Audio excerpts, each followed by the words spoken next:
Market Mantra, Market Mantra, Market Mantra, Market Mantra, Market Mantra,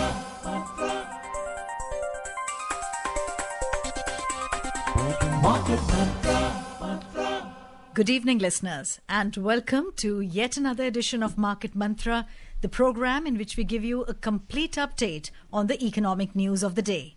And today being Saturday, we'll also be taking calls from our listeners on any queries that you may have on business, economic and stock market matters. But do remember that we do not address stock or company-specific queries. We have 3 dedicated lines for you: 2331 4444, 2371 7117 and 2371 7106, and of course do prefix the code 011. To navigate you through today's show, your anchors for today, Subodh Mishra and Sarabjit Kaur. धन्यवाद सरबजीत और नमस्कार श्रोताओं। कारोबारी खबरों के साथ market मंत्र हाजिर है। आज शनिवार है और आज हम आपके प्रश्नों को भी सीधे प्रोग्राम में शामिल करेंगे। सवाल पूछने के लिए आप हमें इन नंबरों पर फोन कर सकते हैं: 2331-4444, 2371-7117 और 2371-7106। दिल्ली से बाहर के श्रोता इन नंबरों से पहले दिल्ली का एसटीडी कोड 011 डायल करें। लेकिन याद रखें कि हम किसी खास शेयर या कंपनी से जुड़े सवालों के जवाब इस कार्यक्रम में नहीं दे पाएंगे। आपके सवालों के जवाब देने के लिए हमारे साथ हैं वरिष्ठ आर्थिक विशेषज्ञ शिशिर सिन्हा। शिशिर, मार्केट मंत्र में आपका स्वागत है। बहुत बहुत धन्यवाद। पहले हेडलाइंस सरबजीत से। Benchmark domestic equity indices snapped their 2-week losing streak, rise 1.6% this week. Major US stock indices wrap up the week on a mixed note, and global crude oil marks weekly gain after 2 weeks of decline. 2 हफ्ते की गिरावट के बाद इस हफ्ते share बाजार में तेजी, प्रमुख सूचकांकों में 1.6% की साप्ताहिक बढ़त। अमेरिका के प्रमुख शेयर सूचकांकों में इस हफ्ते मिला जुला रुख और 2 हफ्ते की गिरावट के बाद विश्व बाजार में कच्चे तेल में भी साप्ताहिक बढ़त।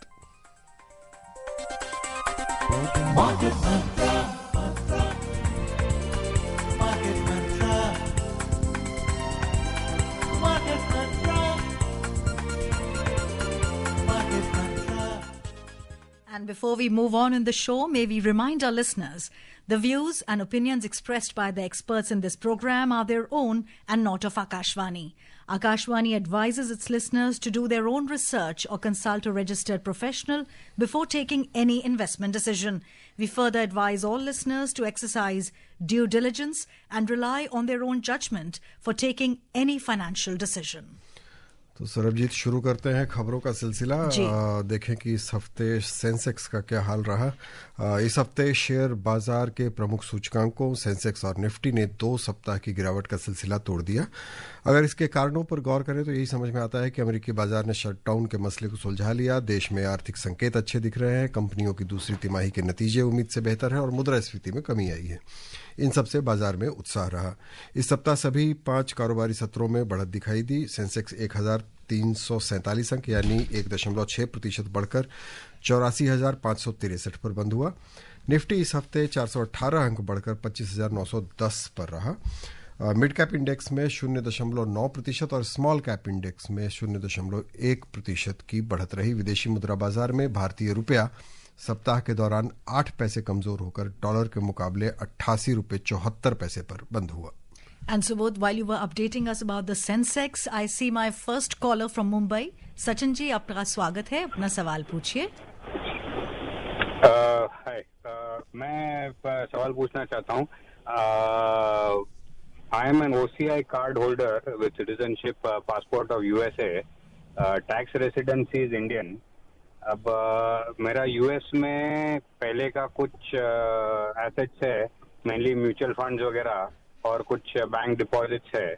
तो वहाँ पे जो मेरी इनकम आती है primarily only dividend income and कुछ इंटरेस्ट इनकम आती है एफडीज वगैरह से, और उसका मैं नियमित रूप से पिछले 10-15 सालों से इनकम टैक्स वहाँ पे जो भी रिटर्न्स फाइल कर रहा हूँ।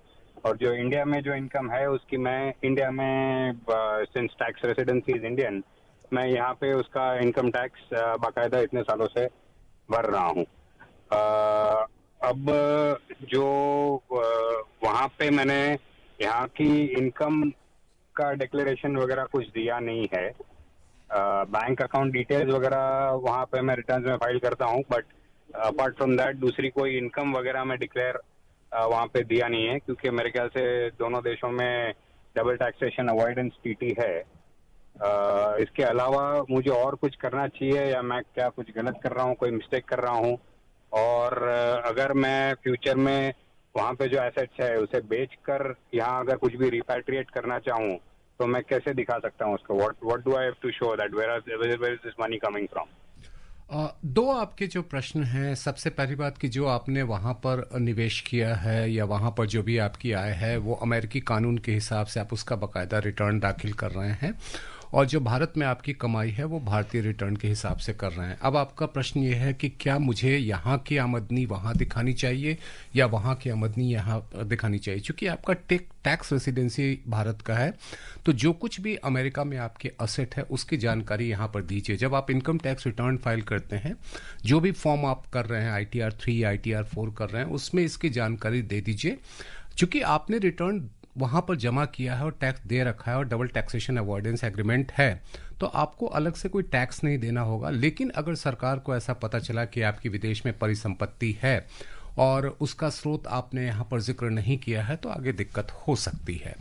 दूसरा, जब आप वहाँ पर संपत्ति बेच करके यहाँ पर आते हैं और यहाँ पर कोई उसको इन्वेस्ट करते हैं, तो यहाँ के जो भी कानून हैं उसके हिसाब से आपको उसके ऊपर टैक्स देना पड़ेगा। जैसे मान लीजिए कि आपने घर वहाँ पर बेचा और वहाँ पे आने के बाद यहाँ से उसको रिटर्न इन्वेस्ट करते हैं, पिछले कई सालों के दौरान अगर आपके रिटर्न में वो इनकम दिख रहा है तो आपको समस्या नहीं होगी। लेकिन अचानक अगर आपके अकाउंट में $10 लाख अगर दिखने लगे, $5 लाख दिखने लगे, तो आपके लिए एक परेशानी हो सकती है। तो मेरी सलाह ये है कि आप नियमित तौर पर यहाँ पर जानकारी, जो भी आपके विदेश में असेट्स हैं, उनकी जानकारी जरूर दें। जी, अगले कॉलर हैं जयपुर से नवनीत। स्वागत है आपका, सवाल पूछें। Yeah, good evening, team Market Mantra. My question is about the linkages of Indian stock markets with US stock markets. As we understand, US stock markets are going to see a major correction in the coming days, as it has been predicted by very senior economists. So I just want to know how it's going to impact Indian stock markets in the coming weeks or months. This is my question. Navdeep ji, the most important aspect would be the interest rate. What kind of interest rate the Federal Reserve is going to take? If the Federal Reserve is not changing any interest rate there, so that would be a kind of a status quo for Indian equity market. But if it is lowered, then we can see more money from US in India. And as of now, we don't expect that the Federal Reserve will go for hiking the interest rate. Our next caller is from Delhi. Amit ji, अपना सवाल पूछिए। जी नमस्कार madam सभी को। Shishir Sinha sir से मेरा सवाल ये है सर कि पहली बात तो ये जो अमेरिका और भारत की जो डील चल रही है, तो इसमें थोड़ा सा मुझे आशंका ये है सर कि आयात शुल्क कम करने से अमेरिकी मक्का का आयात हमारे यहाँ पे ज्यादा होगा। इससे हमारे जो किसान हैं उनकी समस्या हो जाएगी, जैसे कि MSP के न्यूनतम समर्थन मूल्य नीचे आ जाने से काफी सारी चुनौतियां आ जाएंगी। और एक sir, daily moving average 50 days या 30 डेज, इनमें से कौन सा पैरामीटर सही है किसी स्टॉक को सेलेक्ट करने का कि हाँ 50 DMA पे है तो ठीक है, या कोई ये अच्छा साइन माना जाता है कि? धन्यवाद सर। पहला जो आपका प्रश्न है मक्के के ऊपर या कोई भी कृषि उत्पाद के ऊपर, मुद्दा वही है कि अभी जो भी भारत और अमेरिका के बीच व्यापार समझौते की बात चल रही है, उसमें ये कहा जा रहा है कि कृषि जो भी हमारे उत्पाद हैं उसको उससे अलग रखा जाएगा, और उस पर काफ़ी समय से चर्चा भी चल रही है। अभी जो संकेत मिल रहे हैं वहाँ भी ऐसी ही स्थिति है, तो मुझे नहीं लगता है कि वहाँ पर कृषि उत्पादों को लेकर के कोई मुद्दा होगा। दूसरा जो आपका प्रश्न है कि हमें 50 डेज का जो है वो DMA देखना है या 30 डेज का DMA देखना है, मेरे हिसाब से 50 डेज का DMA आपके लिए ज़्यादा बेहतर होगा। जी, अगले कॉलर हैं मुंबई से रत्नाकर। स्वागत है आपका, सवाल पूछें।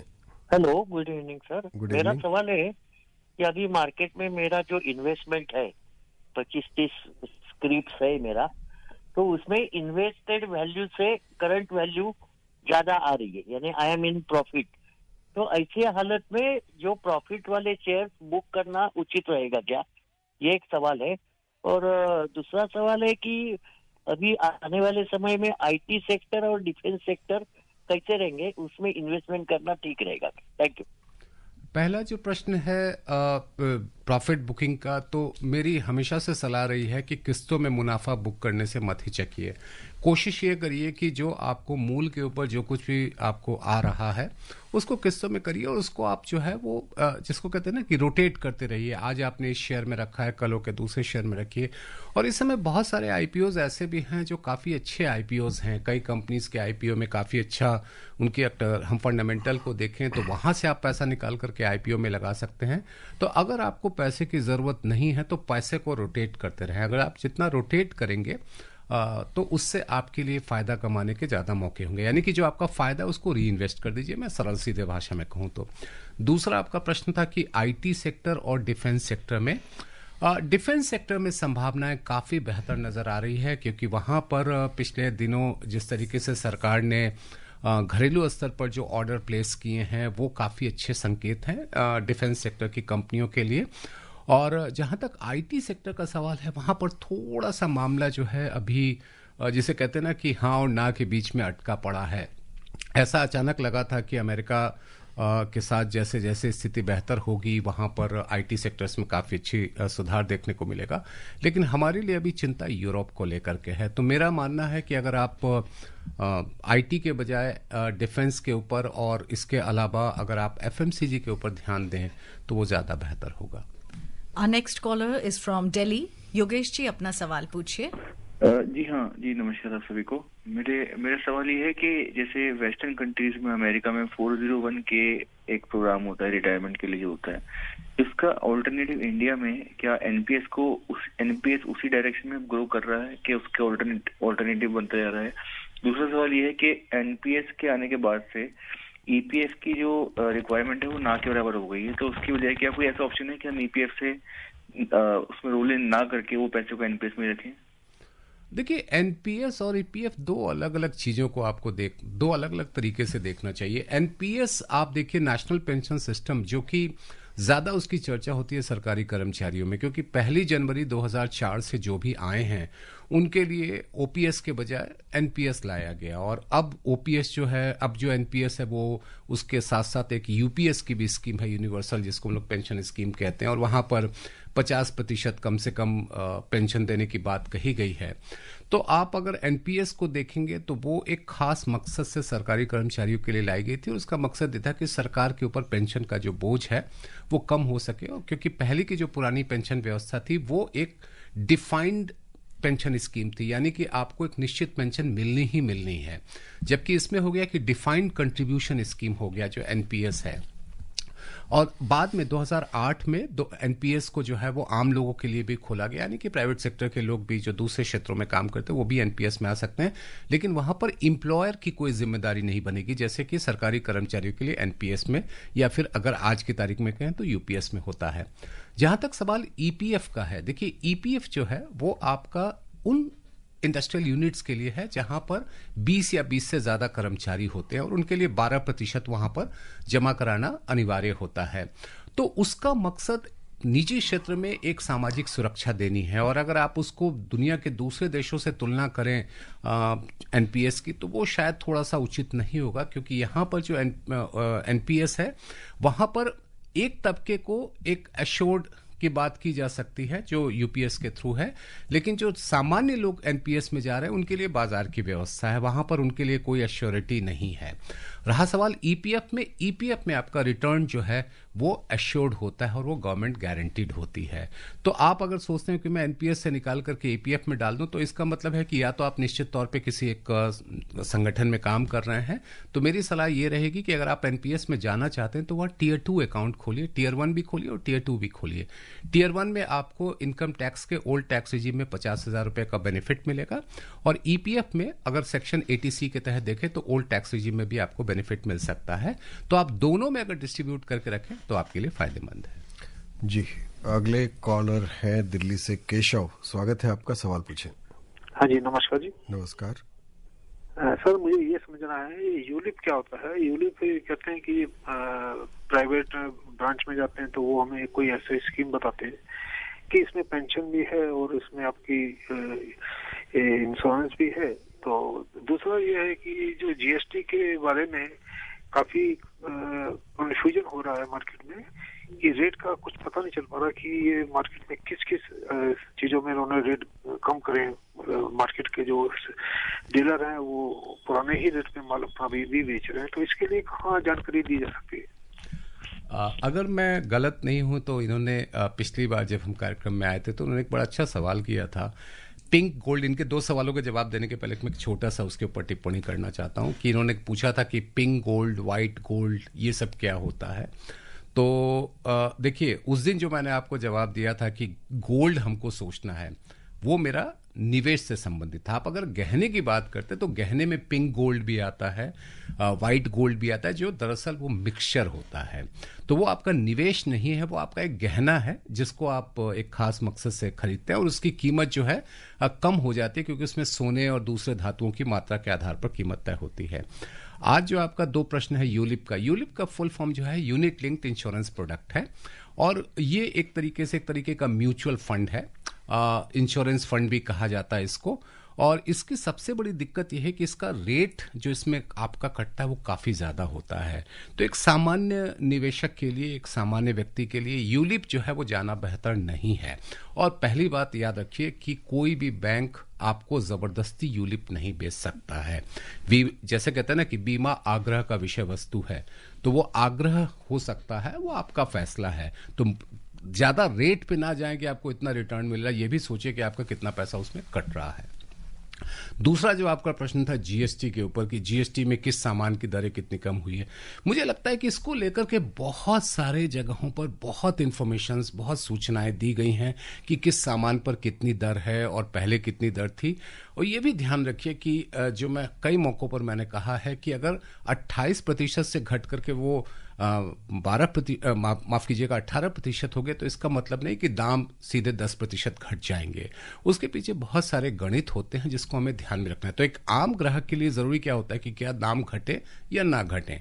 और आप दर की बात करेंगे तो दर की भी सूचनाएं जो हैं वो अलग अलग वेबसाइट में। ज़्यादा अगर आपको ऑथेंटिक जानकारी चाहिए, वास्तविक जानकारी चाहिए, तो आप CBIC central board of indirect taxes and custom है, उनकी वेबसाइट पे जाके सारी जानकारी ले सकते हैं। हमारे अगले कॉलर भोपाल से हैं। शंकर जी, अपना सवाल पूछिए। नमस्ते सर, ये एनपीए की प्रॉब्लम अब खत्म हो गई है क्या एक्सपेक्ट कर सकते हैं कि फ्यूचर में कोई एनपीए नहीं होगा? और इस संदर्भ में क्या is it good time to buy some Nifty, bank Nifty, private as well as PSU banks Nifty? देखिए, एनपीए यानी कि जो नॉन परफॉर्मिंग असेट, या अगर हमारे जो हिंदी के श्रोता हैं उनके लिए अगर मैं शब्द इस्तेमाल करूं, फंसा हुआ कर्ज, यानी कि वो कर्ज जिसकी अदायगी को लेकर के संशय हो, वो समस्या खत्म नहीं होगी, कम होगी। लेकिन कहें कि बिल्कुल ही एनपीए नहीं होगा तो ये शायद थोड़ी सी अतिशयोक्ति है किसी भी चीज़ में। एनपीए तो बैंकिंग सिस्टम का हिस्सा है। अब प्रश्न यह है कि इस समय का क्या है। तो जो पहली छमाही के आंकड़े आए हैं उसके मुताबिक 0.3 या 0.4% के करीब में नेट एनपीए है, जो कि एक अच्छी स्थिति है।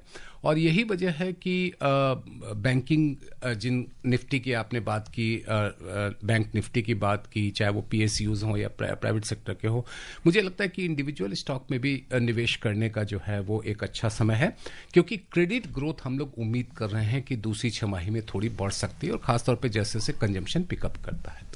All right, moving on to the next big story of the day. Wall Street closed mixed yesterday as investors worried that the Federal Reserve may hold off on cutting US interest rates in December. Among the major indices, the Dow Jones Industrial Average declined by over 0.6%, the S&P 500 edged down marginally, while the Nasdaq Composite Index gained over 0.1% as investors bought into key technology stocks. For the week, the Dow added 0.3% and S&P rose 500 0.1%, while the Nasdaq fell 0.5%. Global crude oil prices rose yesterday as Russia's port of Novosibirsk halted oil exports following a Ukrainian drone attack on an oil depot in the Russian energy hub, stoking concerns over supply disruptions. On Friday, Brent crude futures rose 2.2% to settle at $64.39 per barrel, while WTI crude futures added over 2.4% to close at $60.09 per barrel. For the week, snapping a 2-week losing streak, Brent crude climbed by 1.2%, while WTI crude gained nearly 0.6%.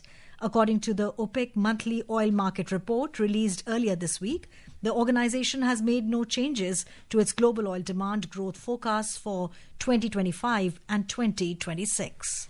जी शिशिर, हमने Sensex का हाल देख लिया, Nifty का हाल देख लिया, सरबजीत ने अभी US market का भी साप्ताहिक लगभग हाल बता दिया और तेल की भी कीमतें देख ली हैं। तो अब दशा क्या है और दिशा क्या है? देखिए, अगर शेयर बाजार की दशा दिशा की बात करें, अब इस समय में सबसे महत्वपूर्ण जो तथ्य है वो है कि भारत और अमेरिका के बीच व्यापार समझौता कब और किस शर्तों पे होता है।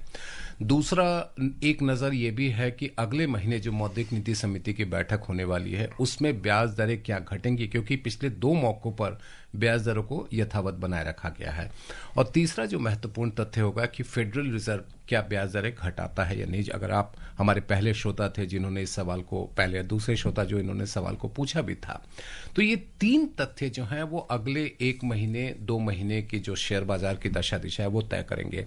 एक और बात आपको ध्यान में रखना है कि दिसंबर में 15 दिसंबर के बाद बोनस बुकिंग शुरू हो जाता है। बोनस बुकिंग का मतलब ये होता है कि जो लोग क्रिसमस की छुट्टियों पर हमारे विदेशी निवेशक जाते हैं उनको अपने बुक में प्रॉफिट दिखाना होता है, तो वो प्रॉफिट, जितना प्रॉफिट वो दिखाएंगे उतना बोनस उनको मिलता है, इसीलिए उसको हम लोग बोनस बुकिंग शब्द इस्तेमाल करते हैं। तो हो सकता है कि 10 से 15 तारीख के बीच में या 5 से 15 तारीख के बीच में आप एक बिकवाली का भी दौर देखें। जो अभी हमारे एक श्रोता ने करेक्शन वर्ड यूज किया था, उसका मतलब यह है कि बाजार में गिरावट की बात हम लोग सोच सकते हैं कि नहीं सोच सकते हैं।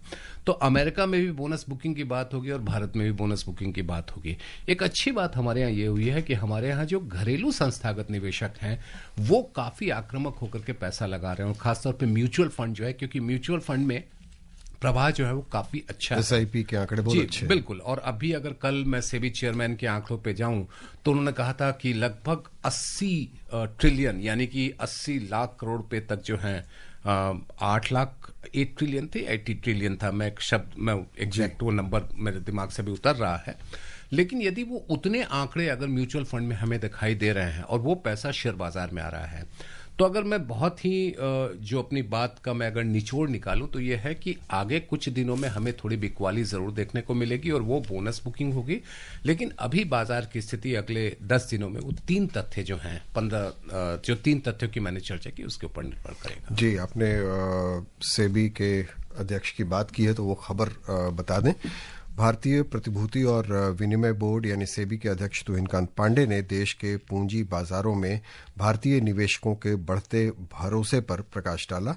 कल नई दिल्ली में शुरू हुए भारत अंतर्राष्ट्रीय व्यापार मेला 2025 में उन्होंने कहा कि अक्टूबर 2025 तक भारत में लगभग 13 करोड़ 60 लाख निवेशकों के 21 करोड़ से अधिक डीमैट खाते हैं, जो बाजार पर भरोसे का संकेत है। उन्होंने कहा कि रोज लगभग 1 लाख नए डीमैट खाते खोले जा रहे हैं, जो विशेष रूप से खुदरा निवेशकों के बीच बढ़ती रुचि को दर्शाता है। श्री पांडे ने बताया कि म्यूचुअल फंड उद्योग में 80 ट्रिलियन रुपए से अधिक का निवेश किया गया है, जो केवल 1 दशक में 7 गुना से अधिक की वृद्धि है। And Shishir, in the week gone by, we see the pharma sector, the IT sector, healthcare, auto have done just a little better. What's your take on this? What could have been the primary reasons for this? See, for the IT sector, the big issue is that the uncertainty. We have yet to overcome all the, what you can say, bad news about the IT sector, especially when we talk about some kind of indication of recession in Europe. That is also going to affect IT sector. In terms of pharma sector, I believe that pharma is considered as one of the defensive sector. So irrespective of the geopolitical situation, irrespective of the situations at the domestic level, pharma sector will always be either at a constant level, or if there is some kind of like COVID kind of situation, then we will see more and more rise in the pharma sector. So pharma sector, I think that's a normal condition. But IT sector, and if I talk about the financial sector, That is one thing, one sector which we have to keep in mind, considering the growth of credit and the deposit in the coming days. And another expectation is that what will happen with the RBI Monetary Policy Committee. So if they are giving any kind of outlook, or if they go for any kind of rate cut, that may have some negative impact on the banking sector, because their deposit earning or the net interest margin, that's the credit earning, and the net interest margin will be affected.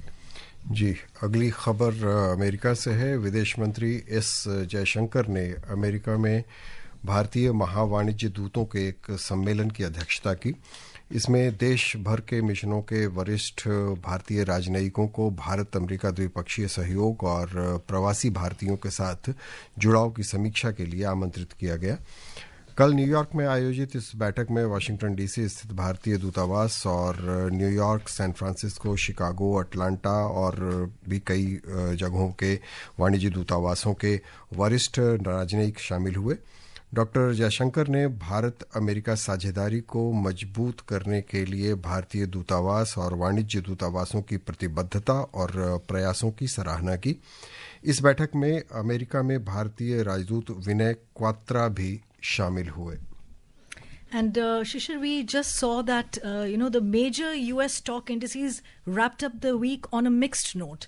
The S&P 500 edged down marginally. The Nasdaq Composite Index gained just over 0.1%. What's your take on this? Very simple thing is the interest rate. The interest rate is the biggest enemy of the stock market. So if the interest rate is going to be down, like Federal Reserve Chief has indicated that in its next meeting, they may cut the interest rate. So that is what is going to be impacting the US stock market. And at this moment, what I believe that also the unemployment data and the overall GDP data of US, we have to keep a watch on that what kind of data are there. So as of now, there are mixed signal, and that is what you are seeing in the stock market also. All right. The Reserve Bank of India yesterday announced a series of measures to mitigate the impact of global trade disruptions on Indian exports.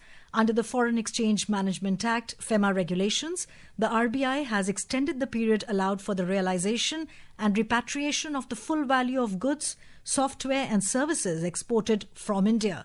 According to an official notification, exporters will now have 15 months, up from the earlier 9 months, to bring export proceeds back into the country. The time period for shipment of goods has also been increased from 1 year to 3 years from the date of receipt of advance payment, or as per agreement, whichever is later.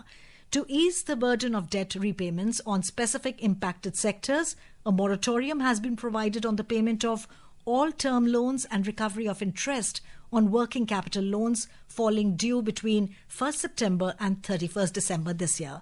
The Federation of Indian Exports Organization has described these measures as a major relief for the sector. Shishir, what's your comment on this with specific regard to the moratorium? If you also add the two decisions which was taken by the cabinet earlier this week, export credit schemes and what kind of scheme can be provided under the interest subvention, and combined with this thing, that is going to give big relief to the exporter, because at this moment exporters are facing a real problem in terms of the liquidity, and these are the measures which are going to help them in tackling that liquidity. And so I believe that these are really good measures. जी, शिशिर, कार्यक्रम में आने और श्रोताओं के सवालों के जवाब देने के लिए बहुत बहुत धन्यवाद। जी, धन्यवाद। Listeners, before we wrap up, a reminder of the headlines. Benchmark domestic equity indices snapped their 2-week losing streak, rise 1.6% this week. Major US stock indices wrap up the week on a mixed note, and global crude oil marks weekly gain after 2 weeks of decline. And that's it in today's edition of Market Mantra. See you tomorrow. Goodbye. इस कार्यक्रम में विशेषज्ञों द्वारा विचार उनके अपने हैं। आकाशवाणी अपने श्रोताओं को सलाह देता है कि निवेश का निर्णय करने से पहले स्वयं रिसर्च करें या किसी पंजीकृत सलाहकार से राय लें।